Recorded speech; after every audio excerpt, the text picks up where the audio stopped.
it's Maryanne from the influential nonprofit. No, life is pretty chaotic these days, and you might have felt pretty crazy, sort of knocked off your throne in the last few weeks, around the election, around all the changes that are happening because of that. And I hear you, I feel you, I see you. It feels like a chaotic time, and yet what there's always chaotic times, I'm a lady of a certain age. I've lived through a lot of things. Okay, I remember sitting around the dinner table when my brothers were teenagers and my family was worried that my brothers might get drafted. I remember Watergate, I remember Enron, I remember Jerry Falwell, I remember a lot of the institutions of my youth crumbling in the 80s. Clinton, um all of the scandal, the impeachment, like there, we've been through so much and we will continue to go through a lot. Our challenge as leaders is to maintain our sovereignty, to maintain our connection to the trust of the universe, even when things are going haywire. As nonprofit leaders, we are here to put peace, love, justice, equality into the world. And yes, you may be thinking that the next 4 years, that road may be a little bit more difficult. So, because of that, I want to dedicate this episode to sharing with you how we can maintain sovereignty no matter the external circumstance. Not just in this situation, but really in any situation in your life where you feel like you're going to get knocked off your crown. And listen, I'm a human being. I am a human being. Shocking. I know I'm a human being. I get knocked off my throne. My crown falls away. I am a person, yet I have a pretty quick recovery time. I don't have a lot of the racing thoughts and the doom scroll of the brain that keeps me up at night or derails me. And if you do, you're totally normal. That means your brain is active. But if this is exhausting you, if it's making you feel like you're just in a boat on and you're on the rapids and you're just getting thrown around, our goal is to be like a reed in the water. So where I can bend with the current, but I'm still firmly rooted. This, like I said, this doesn't mean that I don't get upset or despondent or sad. But what this means is that I can be sad and hold power over what is in my life. We're going to talk about how to do that. And before I get into that, I want to say really quickly, like, I am not surprised we're in the situation we're in this election. I am not surprised. We are at this time, and not just in America, but across, I think, the planet as a whole, rethinking patriarchy, rethinking capitalism. And as a country, I think we are like, I don't want to say still, but we are, I can't think of another word, still fighting the values of the Civil War. We have not come to reconciliation around the racism that this country was built on, both with the indigenous people who were lived here and the people of color who were brought here. So, and the structures and systems that we have put in place benefit powerful people. They're not giving up without a fight. This is not an easy fight. My therapist calls this opportunity to strengthen intention, OSI. It's not a test in the sense of you pass or fail. It's the universe saying, here is this, do you really want it? This is your opportunity to strengthen your intention to the good that you want to see in the world. Like, well, couldn't I just done it with the intention that I already had? Yes. Maybe not. Sorry. And I know you're thinking, oh my God, the next 4 years could be filled with it's going to make the work that I'm doing a lot harder. And I'm not doubting that is true. And I'm also know that you will stay in it, right? Because this is what we're called to do. This is who we are. So let's talk about what sovereignty is and how you can maintain it no matter what the external circumstances.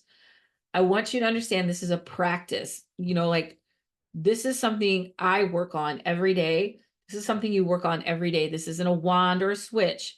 This is a practice that we work on every day, connecting to the sovereignty. So in thinking of it that way of like a yoga, it's a practice. We're always growing and developing. There's always going to be a new crisis. There's always going to be something new that will come our way. And that's just life. If life stops coming at us, we're not living anymore. This is part of life. So let's talk about, how we can maintain our sovereignty. So first of all, let's talk, what is sovereignty? Sovereignty means that I say how I feel. I say who I am. I define who I am, regardless of the circumstance. I have a little note that I keep on my computer that I'm going to share with you. Just so you know that like I said, I work on this every day.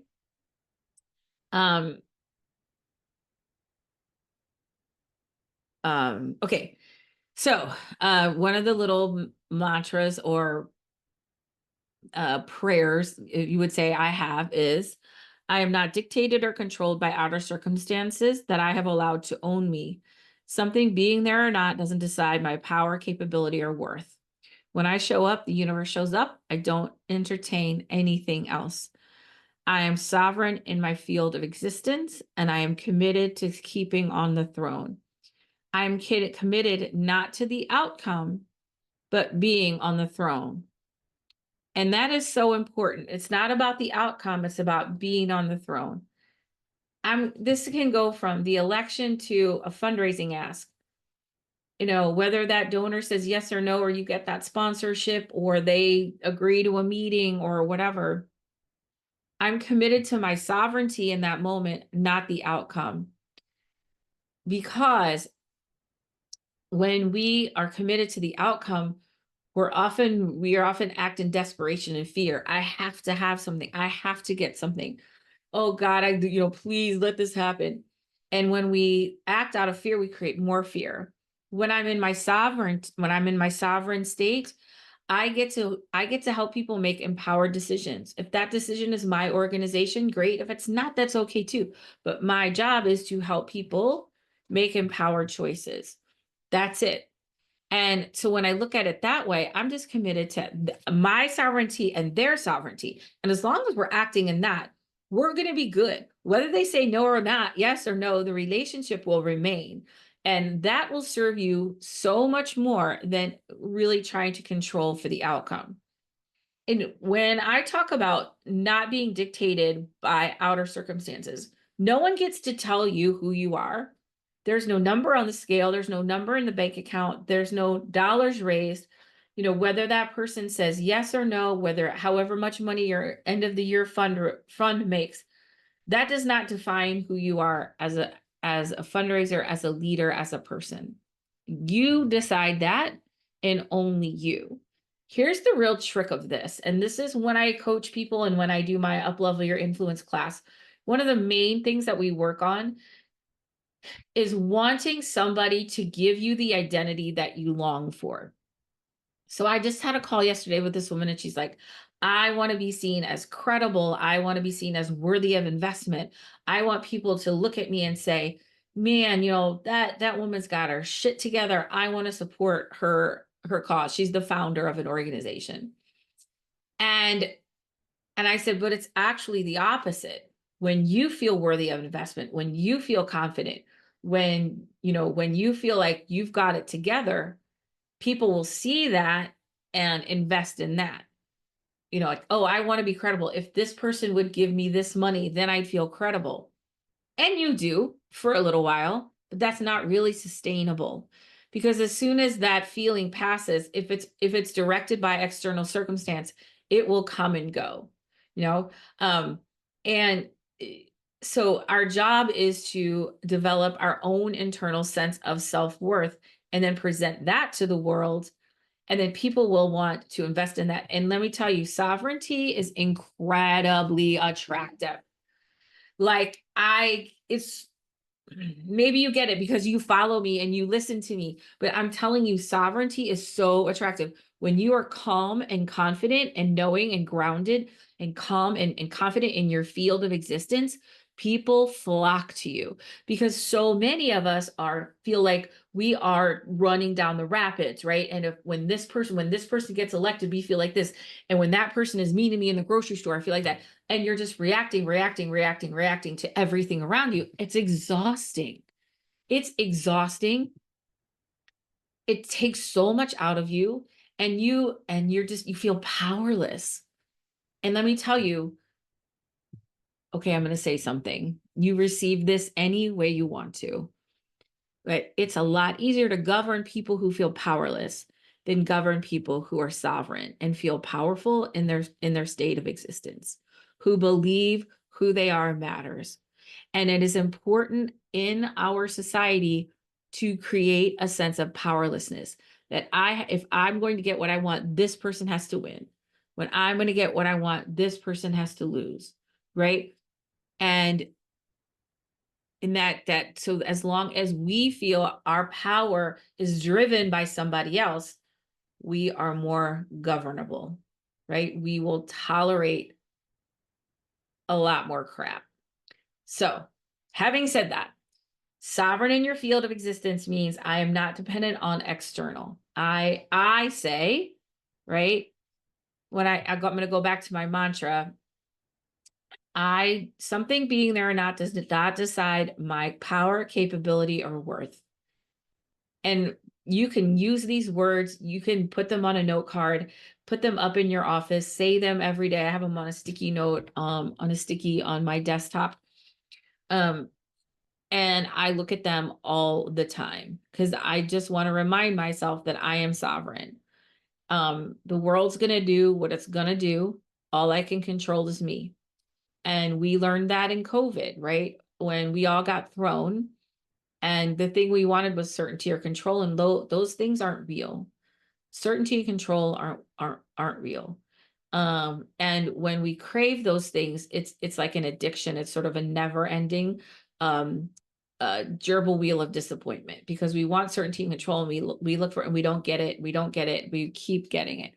There is nothing but sovereignty. That is how you maintain your power. We think it's controlling for everything, and it's not. The more you need control, the more out of control you feel because there's more opportunity to disrupt your control, right? If I need a high level of control, like if I remember I was coaching this person, it was a team inside an organization, and she needed to leave because she was getting an Amazon package, and she was afraid that if she wasn't there to receive the package would get stolen. She needed a high level of control, but actually when you have so much control, there's more opportunities to disrupt your control. If you're a go with the flow person, there's really not a lot of opportunity to disturb your control. All right, let's get into the numbers, friends, okay? First, how to reclaim your sovereignty. Step one, we're going to get back on the throne and put the crown squarely on top of the head. This is how we do it. Number one, be in the present moment. Our brain is filled with two things, past regrets and future worries. Right now, they could be filled with a lot of future worries. When that happens, bring it back to the present. In this moment, am I safe? Am I okay? I use this tool absolutely all the time. I haven't talked about this in a while, but I went through this big thing with my middle kid. There was some legality around, there was some things happening that were very, very tense. And in that moment, I'm like, all I have is this moment. I am safe. I am okay. Everything else is a memory or a dream. The past is only a memory. The dream or the future is a thought. All we really have is this moment. So just bringing it back into the present and grounding yourself in the present. That could be sitting in your chair, putting your feet on the floor. I slide my shoes off and like put my feet on the floor. Really feel in your seat wherever you're at. or if you're standing, like take a deep breath and feel both legs, powerfully into the ground. Sometimes I do these meditations when I start workshops, and I have people really imagine themselves connected and rooted into the earth. Remember, we're reed in the water, right? If you feel like you are a kayaker getting thrown around the rapids, we want to be a reed in the water where we're rooted, but we can still kind of sway, but we're not getting thrown around. Bring it back to the present. Number 2. There's 3 ways of gathering information: instinct, intellect, and intuition. Instinct is our fight or flight. Intellect is the facts that surround us, but intuition is that higher guide. When the election results came in, I had a lot of friends who were like, well, I'm leaving America. This is ridiculous. There would have been people, if the election results came in the other way, they would have said, I'm leaving America. This is ridiculous. That's a fight or flight. That's an instinct. The instinct is our base brain, and all it does is avoid pain and seek pleasure. That's it. That's its only function. Instinct, right? To avoid pain, seek pleasure. That's the instinct. The intellect is the facts, is the reason. When crisis happens, we become overly into the instinct. Is the feeling like I gotta get out of here, or I gotta fight. You know what I mean? Like good. Or it's run, or I want to hide. I want to throw my covers. And that's fine, because that's just a feeling and it'll pass. Allowing for that to happen, and allowing for your instinct to happen, and for the grieving to happen or whatever, that's great, because then you can access your intellect, but also your intuition. And the intuition is so critical to sovereignty, because your intuition is that connection with something greater than yourself, the universe, whatever you connect to that's greater than you, what I call the divine download, that knowing higher part of you that you can access, that wise part of you, because that part of you comes in the quiet, in the stillness. That's why you get your best ideas in the shower and when you're driving, because your brain is open to the intuition that will fall in. So when I said when I show up, the universe shows up, I don't entertain anything else. That's a known. So accessing the intuition is incredibly important. That could be, like a little guided meditation. That could be turning your headphones off for 10 minutes while you're walking. If you're new to having a quiet mind, start small. Turn the radio off when you're driving. Wake up, and before you get up, lay down for 5 minutes in the quiet. Just whatever sort of empty presence you can create allows for the intuition to flow in. And if your mind starts to go places, just bring it back to the present. I'm safe. I'm okay. Making decisions based on instinct is making decisions based on our fear. And so we really want to access our intellect and our intuition. All right, number 3. We have to move past the binary. And I think this is also a part of a reckoning of that, because we are so entrenched right now in the binary. It's Trump or Harris. It's win or lose, left or right, black or white, right? It's boomers and millennials. Like there's always the binary that we can find. And again, as long that binary creates a win-lose dichotomy. If you win, I lose. If I win, you lose. That again attaches us to outcomes, right? It's attaching us to an outcome, but not our, right? And so we're tied into an outcome, which excuse me, oh my goodness, takes us out of our sovereignty and allows that powerless feeling to come in. When we move past the binary, that means that there's always a third way. It's not just this person or that person. What's the secret option C? What is the third way? In my thinking, this all has a purpose, And the purpose is to move us towards justice, probably not in the way we thought was intended or easy, but in the way that is actually going to allow us to make progress by really taking the dark and bringing it into the light. There's always been racism. There's always been sexism. It was subverted. It was obvious to some, but not to others. Now it's coming to light. The sexism of our society, our capitalistic, our patriarchal nature, the darkness is coming to light, and that allows us to then clear out what no longer serves us to make room for what does. What's the way past right or left, Republican or Democrat?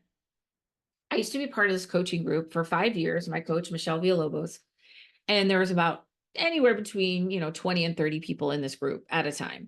And I have never been around so many people who were so different than me. I am from the Midwest. I grew up Catholic. I met Mormons. Like, I've never really known anybody, very conservative people. And then on the other hand, very, very liberal people like witches and people like that. We all were coaches and we all wanted to put good in the world. And the interesting thing was I felt so connected to them until the politics started coming up. Now, you get to choose however you want people in your life. And there are people that I met in this group that I had a relationship with and I'm fine not having a relationship with now. But I'm glad I knew them, because part of the third wave for me is being a model for what that could look like. And I have three Black kids, one of them is trans, okay? Like I am also a sovereign as to who I bring into my life and who I spend time with. And also I can be a model or a gateway for another way of thinking. And so just thinking about moving past the binary, what's on the other side of this? What would it look like to not be trapped into this binary? And move away from this idea, if you lose, then I win. If I win, you lose. The question I ask all the time when I'm coaching people and when I'm working with people is, what would it look like for everybody to win? My husband runs a biotech startup. I talk about it a lot because I help him.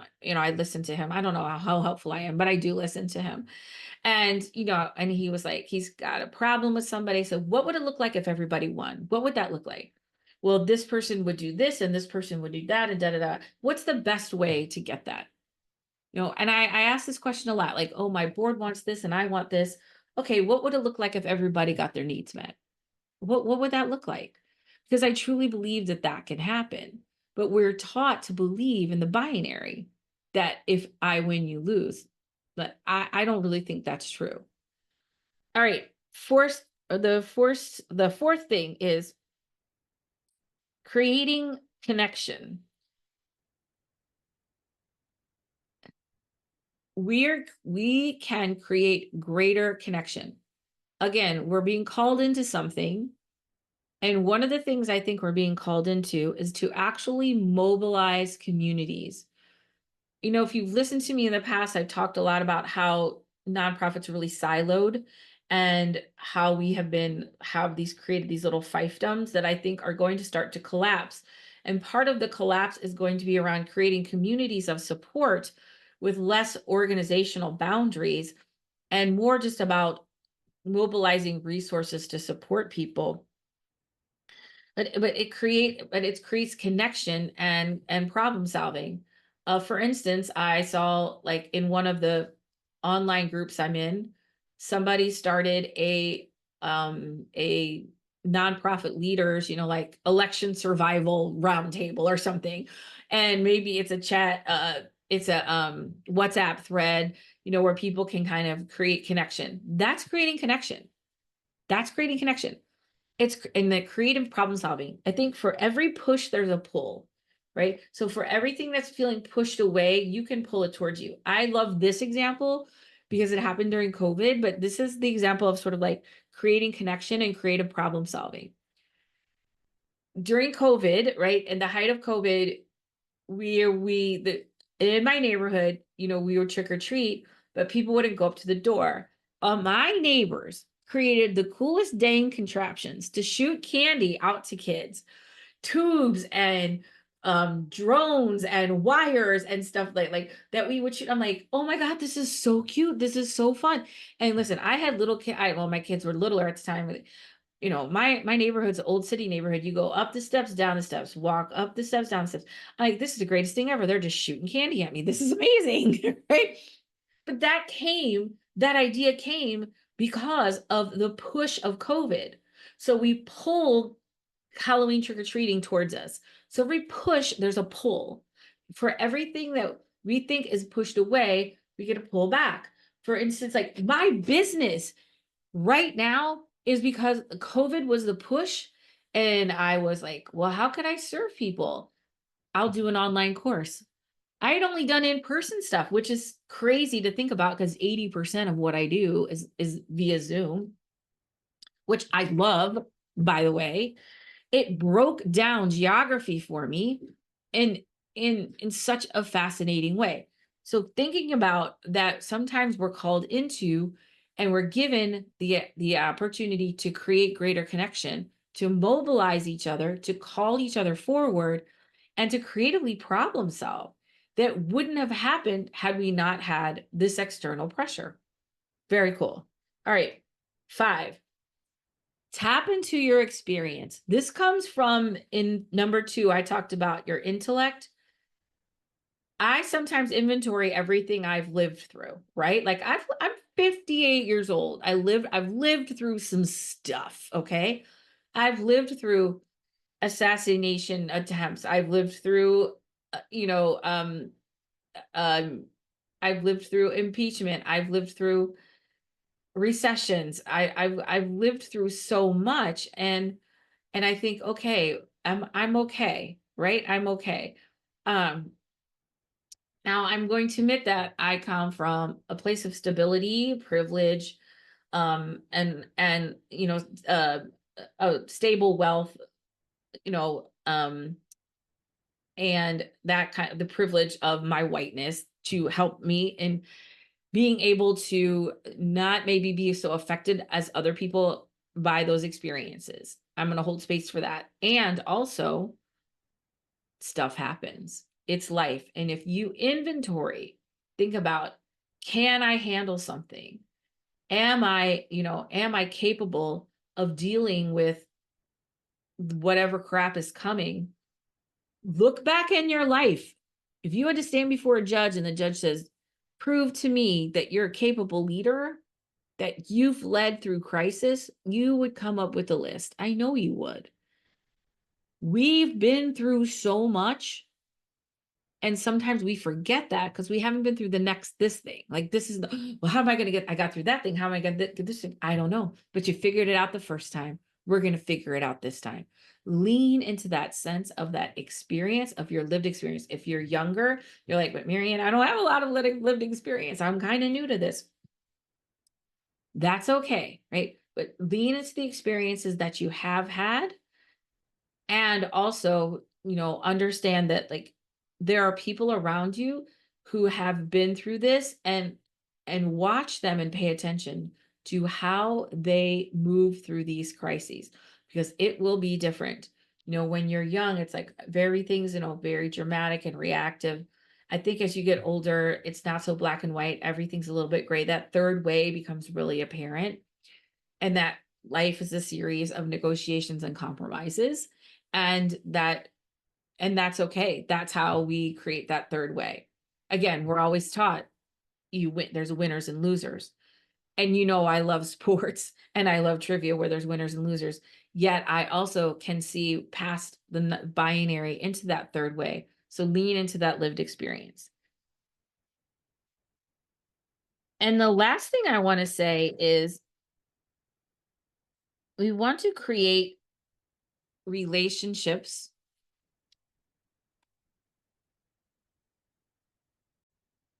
We want to create spaces for relationships, and being very intentional on creating the support system that you need to thrive. There's a few people in my life that I really count on for a support system outside of, my spouse and like my very close family. I have found in my life, one of the things that has really, really benefited me is to create spaces to have relationships on a consistent basis. I have a group of friends. We've been friends for 30 years. We call ourselves the herd, because my friend's husband said we all moved like a herd, because literally there was always a bunch of us together. It's a big, diverse group of friends.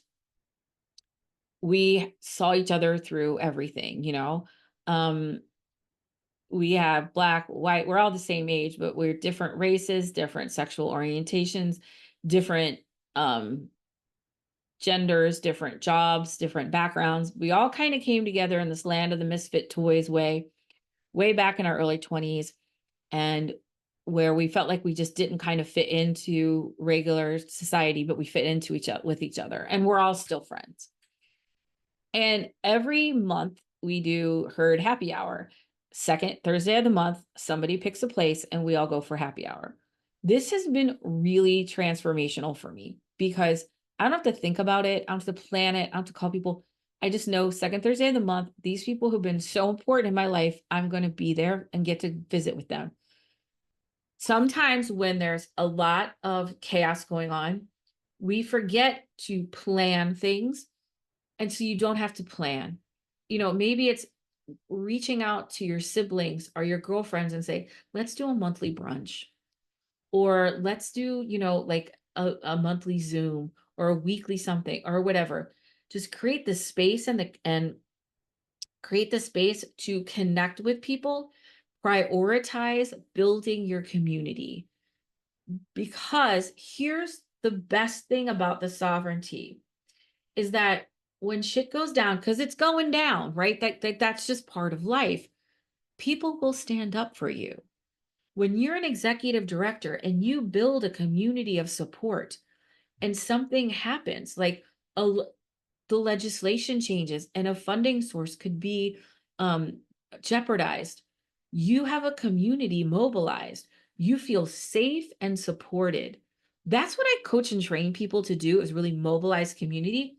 And I do it for me. You might remember back in February when I was holding my big donor attraction forum, which I had about 400 people on a call, about 1,300 people registered for, and I went down with the flu for the second day. Never been so sick in my life. But guess what I did? From the beginning of that event, when I started planning and enrolling the experts that were going to speak, enrolling my sponsors, I was building community. I'd have these quick little meetup Zooms where everybody got to meet each other. When I went down, they stepped up. They absolutely 100% stepped up for me. I will never forget my friend Matt Hug, my friend Michael Slaywin, who were like, I'll host it. I'll do it. Like, I had no choice. I had no choice. I was not a functional person. Even for 3 or 4 days after that, I was not a functional person. Okay. It was not a good scene. They stepped up for me. I I know so many nonprofits, when COVID hit and the fundraiser had to go down the tubes, the donors stepped up. You know, when COVID hit and we couldn't do our galas, people realized I can raise money without a gala. That was probably the best lesson of COVID. Because we stopped creating these events and started creating spaces to have actual relationships, building the connections in the community that are going to support you no matter what. That, and making space and devoting time for that. What that really works for me, and feel free to use this, is just building some consistency into it. Every first Friday, every week, every quarter or whatever, put it on the calendar and do it, and then just show up for each other. You don't have to think about it. You don't have to, and when we do happy hour, not everybody comes every time, but somebody's coming. And I I've really good attendance. I'm really good because I enjoy I may not see these folks. Before, we weren't seeing each other for months at a time. Just those touch points can really, really help you remember that you are loved and remember that you are connected to something greater than yourself. So let me recap. I'm going to do two things before I close. I'm going to recap the 6, And I'm going to read you once again my mantra here so that it can really drop in for you. And whatever stands out for you about that, please just take it or use it, modify it, put it up and say it. It's very important. Repetition is the key. All right. But number one is stay in the moment, stay in the present. That's all you've got. Worrying about the future is not going to change it. I know I do the same thing. I worry about my middle kid all the time. But bring it back to the present. And the second is understand your instinct, intellect, and intuition, and really rely more on your intellect and intuition, especially your intuition, and creating those quiet moments for that wisdom to drop in. Third is moving past the binary. We have to move past the win or lose. What would it look like for everybody to win? What would it look like for everybody to have your needs met? We're taught that if I win, you lose. If you win, I lose. That's not true. So ask yourself the question, what would it look like for everyone to win? After a big election like this, we're almost like drowning in the binary. So it's important to look for places in your life where you can move past that binary. The fourth is create connection and creative problem solving. Remember, for every push, there's a pull. So look for those pulls. How can I pull things or people to me? What's the creative solution that's coming forward for me that may not even been an opportunity wouldn't be for this crisis, right? The yin and yang of crisis and opportunity. 5 is experience, ground into your lived experience and know that you've gotten through the hard things and you will get through this. And 6 is create spaces for relationships. Really build your community and honor and cultivate the people that you love and who love you. That will help you feel powerful and connected to something greater than yourself. Okay, that was the 6. Now, here's my mantra one more time. I am not dictated or controlled by outer circumstances that I have allowed to own me. Something being there or not does not decide my power, capability, or worth. When I show up, the universe shows up. I don't entertain anything else. I am sovereign in my field of existence. I will keep us on the throne. I am committed to not the outcome, but to being on the throne.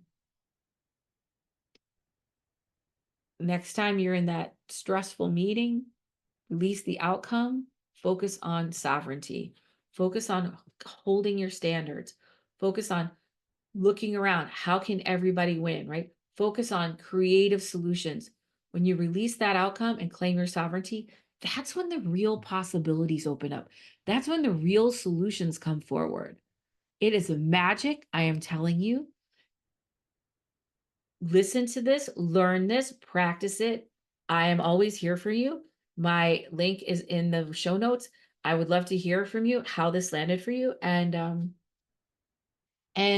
how you are doing with your sovereignty. And always, I am here for you no matter what. Listen, we're going to have good days, we're going to have bad days. Allow for the feelings, allow for the anger, allow for it all, because the suffering then, helps us move into, because when we suffer, and then that's the loss of power, but we have to feel that loss of power until we reclaim that power. Enough of this, I take my power back, I deserve better.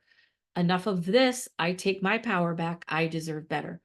When you see something that's below your standards, enough of this, I take my power back, I deserve better. I'm going to tell you one little story. Last night I was watching football because it's Monday and I always hang out with my friend Jeff on Monday. And these guys were there and they were so loud. There was only 3 of them that sounded like they were 15 and they were screaming and screaming and screaming. And a woman who was a patron, but she also works there, said, "You guys need to use your inside voices." And they immediately started to kind of attack her, not physically, but kind of like, "Oh, what do you do? Blah, blah. Like you can't tell me what, that kind of crap." I'm on the other side of them. And I I was like, how can I'm enough of this, I take my power back. I deserve better. And I said, you guys, we're not bothering anyone. I said, you're bothering me. You are really loud. And then He turned to his friend to say something. I said, so you can modulate your voice. You can control your tone. I'd really appreciate that if you just continue doing that. He gave her all kinds of crap. He did not flip one thing at me because I was like, enough of this. I take my power back. I deserve better. The queen has just put her crown on. And I'm telling you, enough, enough. You either meet my standard or leave. And guess what? They left. They even left their food. They got so upset they left their food. I tell that story as just a little example of what it's like to move through the world with sovereignty. When I don't have to get upset, right? I'm just the queen will let you know, right? The queen. I even got a bracelet. I got this big bracelet. I haven't worn it in a while because I'm really good with my sovereignty, but like where I just like remember, like, you're the queen. I am the queen. I am the queen. I have this. If you're listening to this, you can't see this, but I have this little, I am the queen. I am the queen. I am the queen. Right. I decide who comes and goes. I decide what affects me. I get to decide. I get to decide who I'm in relationship with. I get to decide why. And I get to define me and who I am. Again, not the number on the scale, the bank balance, anything else. You are sovereign. That's it for me in this episode of the Influential Nonprofit. Please connect with me. I'm on LinkedIn. My all my stuff's in the bio. And if you ever want a keynote, an inspirational speech, something like this about staying sovereign in the nonprofit space, just connect with me. We'll talk about it. See you next time on the Influential Nonprofit.